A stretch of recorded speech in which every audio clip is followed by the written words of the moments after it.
Nagsisimula ang pelikula sa nagngangalang William na dating naglilingkod sa isang Special Forces unit. Kahit na siya ay nagretiro na ngayon, siya ay itinuturing pa rin bilang isang taong gumawa ng makabuluhang kontribusyon sa kanyang paglilingkod. Sa mga araw na ito ay ginugugol niya ang kanyang oras sa pagganyak sa iba at pagbibigay inspirasyon sa kanila na gawin ang kanilang pinakamahusay. Samantala sa Mexico kung saan ang mga pulis ay nasa misyon para sa druga. Isa sa mga pangunahing tauhan sa operasyong ito ay si Santiago, na isang dating opisyal ng Special Forces at isang malapit na kaibigan ni William. Pagkatapos umalis sa militar, nagpasya si Santiago na gamitin ang kanyang kakayahan sa pamamagitan ng pagtulong sa Mexican Police bilang konsultant kasama ang kanyang team. Ilang buwan na siyang nangangalap ng impormasyon para maghanda para sa isang malaking pagsalakay sa hideout ng kartel ng droga. Pagdating ng oras na lumapit sila sa hideout at mabilis na palibutan ang lugar. Hinaharangan nila sa exit point at pumwesto para sa raid. Nanawagan ang pulis sa mga miyembro ng kriminal na sumuko ng mapayapa. Ngunit sa halip na sumuko ay pinili ng mga kriminal na lumaban na humantong sa isang tensyon na laban. Sa panahon ng kaguluhan ng pamamaril, buong tapang si Santiago na sumulong at pumasok sa abandonadong gusali. Nang sa loob siya, nagpaputok siya ng isang putok na nagdulot ng isang malaking pagsabog na sum-iris sa punong tanggapan ng mga kriminal. Ang malakas na pagsabog na ito ay nagresulta sa pagkamatay ng ilang miyembro ng kalaban. At ang iba ay mabilis na nahuli ng mga pulis. Sa lalong madaling panahon matapos mag-alok ang isa sa mga nahuli na miyembro na ibunyag ang pinagtataguan ng kanilang amo kapalit ng kalayaan. Ibinunyag niya na ang kanilang pinuno ay isang lalaki na nagngangalang Loria na pinaghahanap ng gobyerno at pulisya ng Mexico. Habang ang mga taong bumibili ng droga ay inaresto rin at dinala sa police station. Gayunpaman, habang isinasakay sila sa isang truck ay nagawang makatakas ng isang babae. Noong mga oras na iyon ay sinubukan siyang hulihin ni Santiago. Ngunit alam niya ang lahat ng mga lihim na daanan sa lugar at nakatakas na. Nabigo si Santiago kaya nagpa siya na umuwi upang magpahinga. Nang makauwi si Santiago, nagulat na lang nang makitang naghihintay sa kanya ang babaeng tumakas. Ang babaeng ito ay isang informant at kaibigan na nagngangalang Giovanna na palihim na tinutulungan si Santiago sa pamamagitan ng pagbibigay ng impormasyon tungkol sa kartel. Nagpanggap na hinabol siya ni Santiago kanina upang maiwasang maghinala ang mga pulis. Si Giovanna ay ipinaliwanag kay Santiago kung bakit siya nasa ambush site. Hinahanap niya ang kanyang kapatid na napilitang maging isang courier ng droga upang kumita ng pera. Humingi siya ng tulong kay Santiago upang mapalaya ang kanyang kapatid sa pagkakahawak ni Loria. Inihayag din ni Giovanna ang lokasyon ng punong tanggapan ni Loria na nakatago sa isang liblib na lugar. Gayunpaman, kung nais ni Santiago na hulihin siya ay kailangan niyang magtrabaho ng mag-isa. Dahil ang mga pulis ay nasuhulan ng kartel. Matapos marinig ang lahat ng ito ay nagpasya si Santiago na magsama-sama ng kanyang sariling koponan at isagawa ang operasyon ng palihim. Hindi siya nag-aksaya ng oras at agad na nakipag-ugnayan sa kanyang mga dati ng kaibigan sa Special Forces. Sa lalong madaling panahon, pagkatapos na maglakbay si Santiago sa Estados Unidos upang personal na anyayahan silang sumali sa kanyang misyon. Ang una niyang pinuntahan ay si William na kilala sa kanyang mga inspiradong talumpati. Pagkatapos natapos ni William ang pagganyak sa kanyang mga mag-aaral ay malugod niyang tinanggap si Santiago. Nang walang pag-aalinlangan, pumayag si William na sumama sa misyon sa kondisyon na anyayahan din ni Santiago ang kanilang dating kapitan na si Tom. Si Tom ay isang bihasang strategist at magiging isang mahalagang asset sa pagpaplano at pagpapatupad ng misyon. Si Tom ay umalis sa kanyang dating trabaho at ngayon ay nagtatrabaho bilang isang ahente ng real estate na nagbebenta ng mga bahay. Ngunit kamakailan lamang ay nahihirapan siya sa pananalapi dahil ang mga bahay na sinusubukan niyang ibenta ay hindi nakakahanap ng mga mamimili. Lumala pa ang mga bagay dahil kailangan ni Tom ng maraming pera para sa paaralan ng kanyang anak. Lalo na't kamakailan lamang ay nagkahiwalay siya ng kanyang asawa dahil sa kanyang kawalan ng kakayahan na suportahan ang pamilya. Pagkatapos ng trabaho ay binalak ni Tom na kunin ang kanyang anak mula sa bahay ng kanyang dating asawa. Ngunit sa kanyang pagtataka ay naroon na si Santiago na naghihintay sa kanya. Kahit na masaya na makita ang kanyang dating kaibigan, si Tom alam niyang kailangan ni Santiago ang isang bagay na mahalaga. Sa sandaling iyon ay humingi ng tulong si Santiago kay Tom, ngunit tumanggi kaagad si Tom. Ayaw niyang madamay muli sa mga mapanganib na sitwasyon. Dahil ang tanging inaasikaso niya ay ang pagtutusto sa kanyang anak. Ngunit hindi sumuko si Santiago, nag-alok siya kay Tom ng malaking halaga na katulad ng sahod ng sundalo sa loob ng isang taon. Sa huli ay hiniling ni Santiago na ihatid siya sa isang boxing arena dahil makipagpulong siya kay William.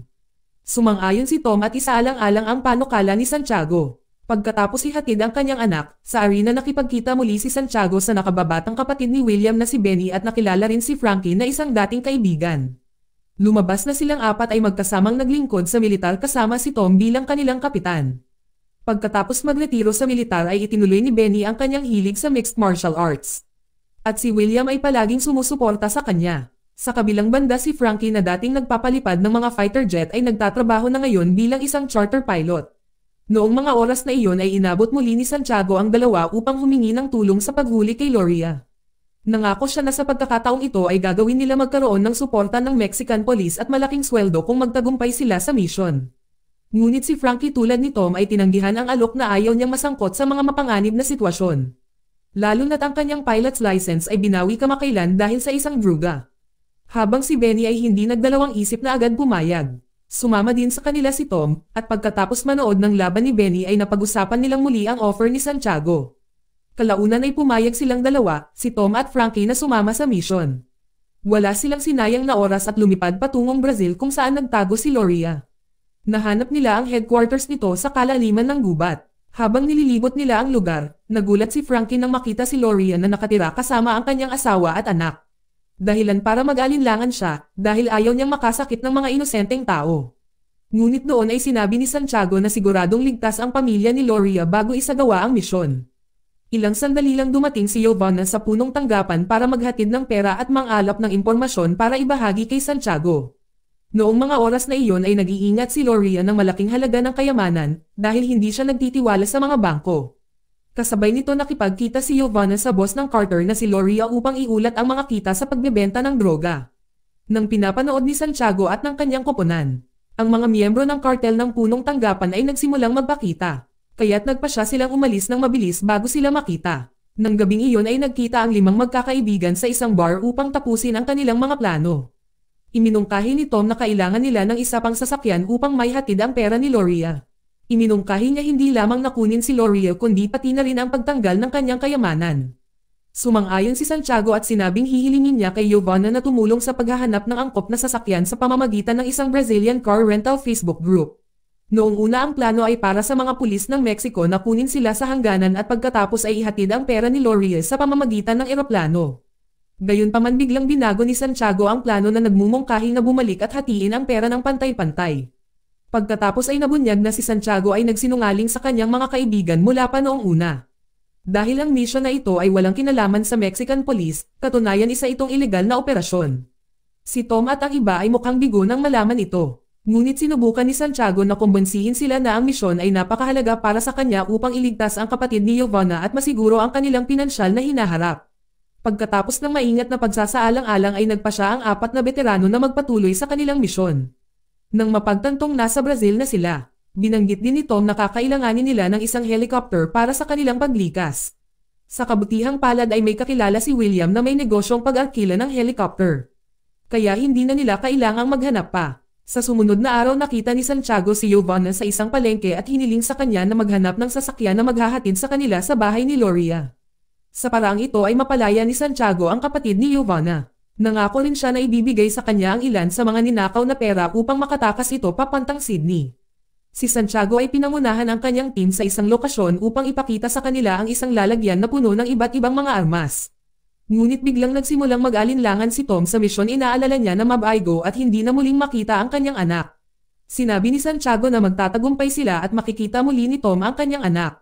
At magkaroon ng sapat na pera para pambayad sa kanyang pag-aaral. Matapos marinig ang mga salita ni Santiago, nabawi ni Tom ang kanyang kumpiyansa at nagtanong kung may iba pa bang nagdududa sa plano. Sa nakaplanong araw na sinimulan ng mga retiradong sundalo ang kanilang misyon. Nakamasid lang sila sa hideout ni Loria. Sa oras na ito dinala ni Giovanna ang kita na pera mula sa pagbinta ng gamot kasama si Santiago. Si William ay sinigurado na ang daan at sumenya sa kanyang team na magpatuloy. Na may mas kaunting mga gwardya na maaari silang makalusot sa punong tanggapan ng hindi napapansin. Tahimik nilang tinapos ang natitirang mga gwardya isa-isa. Pagkatapos masecure ang lugar, hinanap nila si Loria at sinilip ang kanyang mga gamit. Ngunit wala si Loria at maging ang pera, ang balak nilang magnakaw ay wala na. Noong una ay hinala ni Benny na si Giovanna ang nagtataksil sa kanila at kinuha ang pera. Ngunit hindi siya pinaniwalaan ni Santiago na nagtiwala siya kay Giovanna at natitiyak niyang nasa headquarters pa rin ang pera. Si Santiago ay pinaghihinala ang maaaring mayroong isang nakatagong compartment. Walang pag-aalinlangan na sinira ni Santiago ang isang pader at nakakita ng isang imbak ng pera. Sa sandaling iyon ay mabilis nilang isinakay ang lahat ng pera sa sasakyan na ibinigay ni Giovanna. Nang halos mapuno ang sasakyan ay hinimok ni William ang lahat na umalis kaagad. Ngunit si Tom na nangangailangan ng karagdagang pera ay nagpumilit sa pagkuha ng lahat ng kanilang makakaya kahit na ang sasakyan ay puno na. Nangatuwiran siya na mayroon silang sapat na oras upang kumuha ng ilang higit pang mga bag ng pera. Sa kabila ng hindi pagkakasundo sa huli ay sinunod nila ang mga utos ni Tom. Pagkatapos ng lahat ang napakaraming pera na ito ay masyadong mahalaga upang iwanan. Sinabi ni Santiago na tapusin muna si Loria at sinira ang kanyang punong tanggapan. Hinanap niya at ng kanyang 4 na kaibigan ang bawat silid, nang biglang sumulpot si Loria at binaril si William. Buti na lang at nagawang ibagsak ni Santiago si Loria at mabilis silang tumakas. Subalit mas maraming miyembro ng kalaban ang dumating at kailangan nilang lumaban. Nang malapit na sila para makatakas ay nakasalubong nila ang asawa at mga anak ni Loria. Buti na lang at hindi naghinala ang babae kaya ligtas na nakatakas si Santiago at ang kanyang team. Pagkatapos nilang mag-regroup sa isang itinalagang lokasyon, kung saan naghihintay si Giovanna at ang kanyang kapatid. Sa ilang sandali matapos dumating ang isang helicopter gaya ng inayos ni William. Hindi nag-aksaya ng oras na isinakay ang pera sa helicopter at ang iba gamit ang nets. Pagkatapos ay nagmadali silang pumunta sa Brazilian coast kung saan plano ni Santiago at ng kanyang koponan na tumakas sakay ng isang bangka. Bago sila makarating sa kanilang huling hantungan ay nagpasya si Giovanna at ang kanyang kapatid na pumunta sa labas ng lungsod. Binalak nilang tumakas sa Sydney at magsimula ng bagong buhay doon. Matapos magpaalam si Giovanna kay Santiago na nagbabala sa kanya na ang panganib ay nasa abot tanaw. Naniniwala siyang maghihiganti ang mga miyembro ng cartel para sa pagkamatay ng kanilang amo. Pagkatapos maglakbay buong magdamag na si Santiago at ang kanyang mga kaibigan ay nakarating sa mga bundok ng Niebe. Noong panahong iyon, bilang isang bihasang piloto, napagtanto ni Frankie na ang helicopter ay hindi maaaring lumipad sa itaas ng bundok dahil ito ay masyadong mabigat. Nag-aatubili na tinanong ni Tom sina William at Benny na itapon ang ilang pera para gamaan ang karga. Nagsimulang mawala ng kontrol si Frankie dahil nasira ang makina. Sa sandaling ito nagpasya silang maghulog ng higit pang mga bag ng pera. Kalaunan ay kinailangan ni Frankie na mag-emergency landing sa garden ng isang residente na ikinagulat nila na ang hardin ay puno ng mga halamang marijuana na pag-aari ni Loria. Ang mga magsasaka ay mga associates din ni Loria. Sina Santiago at Tom ay sinubukang makipag-ayos para makuha ang kanilang pera. Ngunit inangkin ng mga magsasaka ang anumang bagay na damapo sa kanilang lupain ay pag-aari na nila. At nagkaroon ng hindi pagkakasundo sa pagitan ng grupo ni Santiago at ng mga residente. Si Tom ay binaril ang isa sa kanila sa sobrang galit. Pagkaraan mabilis na nakipagkita si Santiago sa punong nayon upang humingi ng tawad sa pagkamatay ng residente. Nagpahayag siya ng matinding panghihinayang sa ginawa ng kanyang kaibigan, na nangyari dahil sa kawalan ng kontrol. Binayaran din ni Santiago ang pamilya ng biktima at binili ang isang asno na pag-aari ng residente. Pagkatapos ay ipinagpatuloy ng grupo ang kanilang paglalakbay sa paglalakad patungo sa dagat. Bago sila makaalis isang binata ang lumapit sa kanila na naghihiganti sa pagkamatay ng kanyang ama na dulot ng mga aksyon ni Tom. Subalit ang pinuno ng nayon ay nakialam at humimok ng kapatawaran, kaagad pagkatapos nito ang mga veterano ay naglakbay patungo sa gubat. Umaasa sa mga kasanayan sa pag-navigate ni William. Ngunit pagkatapos ay bumagsak ang malakas na ulan. Nadama ni Frankie na nagkasala tungkol sa pagkamatay ng magsasaka sa pag-alam na sila ay mga inosenteng tao sa ilalim ng kontrol ni Loria. Gayunpaman tiniyak ni William na nagpapaalala sa kanya na lahat sila ay may pananagutan sa pagtugon. Sa sandaling huminto ang ulan nagpatuloy sila sa pagharap sa mga hamon tulad ng makakapal na kagubatan at mabilis na pag-agos ng ilog. Kalaunan ay nakarating sila sa isang makipot na kalsada sa gilid ng bangin. Nahulog ang isa sa mga asno dahilan upang magalit si Tom kay Santiago. Dahil sa hindi pag-ingat nito, habang sila ay naglalakbay, humaharap sila sa isang matarik na bundok na puno ng mga bato. Pinayuhan ni William si Benny na bitawan ang kanyang asno upang mapadali ang paglalakbay. Samantalang nagtulungan sina Santiago at Tom na ibalik ang pera. Sa gabing nagpasya sila upang magpahinga at sinunog ni Benny ang ilan sa kanyang pera upang manatiling mainit ang paligid. Bagamat nagulat sila sa kanyang mga kilos sabay silang nagtawanan. Hinayaan pa nilang magsunog si Benny ng mas maraming pera kaysa manginig sa lamig. Kinaumagahan habang inililipat nila ang pera ay bigla silang inatake mula sa di kalayuan na lumilikha ng tensyon na kapaligiran. Maingat na umakyat si Santiago pataas upang hanapin ang umaatake. Ngunit hindi namalayan ni Tom na may papalapit mula sa likuran at siya ay binaril ng binata na naghahanap ng paghihiganti sa pagkamatay ng kanyang ama. Nang malaman ni Santiago at ang iba pa ay nawasak dahil sa pagkawala ng kanilang kaibigan. Napagpasyahan nilang iuwi ang kanyang bangkay at magbigay ng pera sa kanyang pamilya. Determinadong huwag manirahan sa kalungkutan ay inutusan ni William ang isa sa kanila na pumunta sa dagat at tingnan ang posisyon ng barko. 5 araw na silang na-stranded at ang paghihintay ay haantong sa gutom. Nang marinig itong si Benny ay nagboluntaryong tingnan ang barko. Habang naghihintay sila sa kanyang pagbabalik, hinikayat ni Frankie ang lahat na manatiling matatag at binibigyang diin ng United. Ang kanilang layunin ngayon ay hindi lamang magdala ng pera ngunit para mabigyan din ng maayos na libing si Tom. Kinabukasan ay ligtas na nakabalik si Benny na naguulat na naghihintay pa ang may-ari ng barko. Ngunit kailangan nilang kumilos ng mabilis. Binalaan din ni Benny na hinahanap sila ng mga tauhan ni Loria. Noong panahong iyon iminungkahi ni William na abandonahin ang lahat ng pera para mapadali ang kanilang paglalakbay. Gayunpaman hindi sumang-ayon si Santiago na ayaw niyang masayang ang kanilang mga pagsisikap. Pinilit niyang bitbitin ang lahat ng mga bag. Ipinagtalo ni William na ang katawan ni Tom ay mas mahalaga kaysa sa pera. Sa kalaunan ay sumang-ayon si Santiago sa ideya ni William. Pagkatapos maglakad ng isang araw at gabi ay narating nila ang pinakamalapit na dalampasigan. Gayunpaman ang mga tauhan ni Loria ay naghihintay sa kanila doon. Sa lalong madaling panahon matapos lumangoy si Benny upang tingnan ang kanilang barko. Habang ang iba ay maingat na nagpatuloy sa lupa upang maiwasan na makita. Sa kasamaang palad sila ay naharangan ng isa sa mga tauhan ni Loria. Balak nilang tumakas sakay ng bangka ngunit sinubukan ulit silang pigilan ng mga tauhan ni Loria na humantong sa tensyonado at habulan. Buti na lang at nagawa nilang magtulungan at nakatakas ng ligtas. Pagkatapos ng kanilang adventures huminto ang 4 na veterano sa Mexico. Bago umuwi doon nakipagkita sila sa isang notaryo para hatiin ang natitirang pera. Mula sa pagnanakaw ibig sabihin ang bawat isa sa kanila ay makakatanggap ng $11,000,000. Ngunit nakakagulat na tinanggihan ni William ang kanyang bahagi at ibinigay ang lahat sa pamilya ni Tom. Naniniwala siyang ang pera ay mas mahusay na gastusin sa pagbabayad para sa edukasyon ng anak na babae ni Tom.